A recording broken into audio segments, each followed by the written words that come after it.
جب اکبر نے دین الہی نکالا تو حضرت مجدد الفسانی علیہ رحمہ اس کے مقابلے میں آیا. آپ جانتے ہیں وہ تاریخ. تو اس نے کہا تھا کہ السلام علیکم یہ مسلمانوں کا شعار ہے. تو ایک نیا لفظ لے کر آتے ہیں. جب بھی کوئی کسی کو ملے تو اس کو کہے اللہ اکبر, وہ بھی جواب میں کہے اللہ اکبر. یہ اپنی طرف سے وہ نئی چیز لے کر آیا. لیکن اسلام نے السلام علیکم کیوں رکھا ہے؟ تو اس کا ایک فلسفہ ہے, اور وہ کیا کہ جب کوئی مسلمان کسی دوسرے مسلمان کو ملے تو وہ کہے السلام علیکم. اس کا مطلب ہے تیرے اوپر سلامتی ہو. تو گویا وہ ضمانت دے رہا ہے کہ میرے بھائی, تیری جان, تیرا مال, تیری آبرو, تیری عزت میری طرف سے محفوظ ہے. میں تجھے ضمانت دیتا ہوں سلامتی کی. اور وہ آگے سے کیا کہتا ہے؟ وعلیکم السلام. اچھا تو اگر مجھے ضمانت دیتا ہے تو تو میری طرف سے بے فکر ہو جا. تیری آبرو میری آبرو ہے, تیری عزت میری عزت ہے, تیرا مال میرا مال ہے, اس لیے میری طرف سے تجھے کوئی فکر نہیں ہوگی. اب ایک دوسرے سے انہیں خطرہ نہیں ہونا چاہیے, ایک دوسرے کو ضمانت دے چکے ہیں, عہد کر چکے ہیں.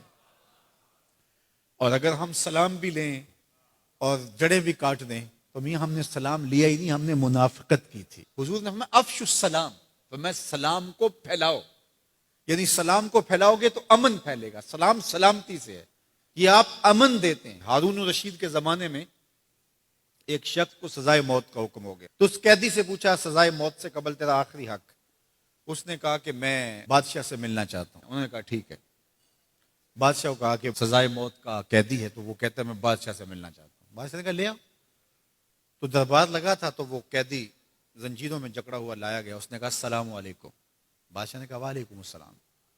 آخری خواہش پوری ہو گئی. جلاد لے جانے لگے, قتل کرنے لگے. کہا تو مجھے قتل نہیں کر سکتے. کہا کیوں؟ کہا بادشاہ نے میری ضمانت دے دی ہے, مجھے آزاد کر دیا.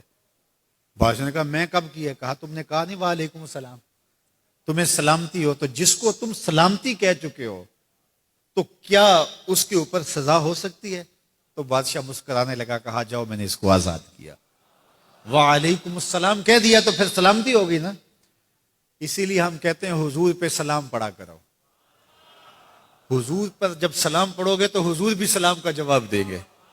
وہ کسی شاعر نے کہا تھا, وہ شعر پتہ نہیں وزن میں ہے کہ نہیں, لیکن شعر مجھے بڑا اچھا لگتا ہے کہ درود پڑھنے سے ثواب ملتا ہے, سلام پڑھنے سے جواب ملتا ہے. درود پڑھنے سے ثواب ملتا ہے, سلام پڑھنے سے جواب ملتا ہے. تو ہمارے جو لفظ ہیں ان لفظوں کے پیچھے ایک فلسفہ ہوتا ہے. تو فرمایا المسلم من سلم المسلمون من لسانہ و یدہ. اور یہ ہم نے اپنے اولاد کو بچپن سے سکھانا ہے. اگر ہم نے ان کو اعلیٰ ڈگریاں بھی کروا دیں, ان کو اعلیٰ تعلیم یافتہ بھی کروا دیا دنیاوی اعتبار سے, لیکن یہ بنیادی سبق حضور کا نہ پڑھایا, تو پھر وہ اس تعلیم کے باوصف بھی آپ کو آپس میں الجھتے ہوئے دکھائی دیں گے. اعلیٰ ڈگریوں کے باوجود بھی آپ ایک دوسرے کا گریبان ان کو نوچتا ہوا آپ دیکھیں گے, اس لیے کہ انہوں نے اسلام کا یہ بنیادی سبق تو ماں کی گود سے پڑھا ہی نہیں ہے. یہ پڑھانا ہے کہ مسلمان وہ ہوتا ہے جس کے ہاتھ سے اور جس کی زبان سے دوسرا مسلمان محفوظ رہے. مجھے بتاؤ, جس کو یہ سبق اس کی ماں نے پڑھایا ہو, جس کو سبق اس کے باپ نے پڑھایا ہو, تو وہ کسی مومن کی ماں کو گالی دے سکتا ہے, کسی کے باپ کو گالی دے سکتا ہے, کسی کا گریبان پکڑ سکتا ہے, کسی کو تھپڑ مار سکتا ہے, کسی پہ زیادتی کر سکتا ہے؟ کبھی نہیں کرے گا, اس لیے کہ اس کو حضور کا فرمان یاد ہے کہ مسلمان ہوتا ہی وہ ہے جس کی زبان اور ہاتھ سے دوسرے محفوظ ہو. ہم نے یہ سیکھنا ہے اور اپنے عمل کے اندر اس کو داخل کرنا ہے کہ ہمارے رویے اتنے خوبصورت ہوں, ہمارا طرز زندگی اتنا خوبصورت ہو کہ ہمارا پتہ چلے کہ ہم حضور کے غلام ہوتے ہیں. ہمیں خوبصورت رویوں کا درس دیا گیا ہے, ہمیں خوبصورت رویوں کو اختیار کرنے کی تعلیم دی گئی ہے.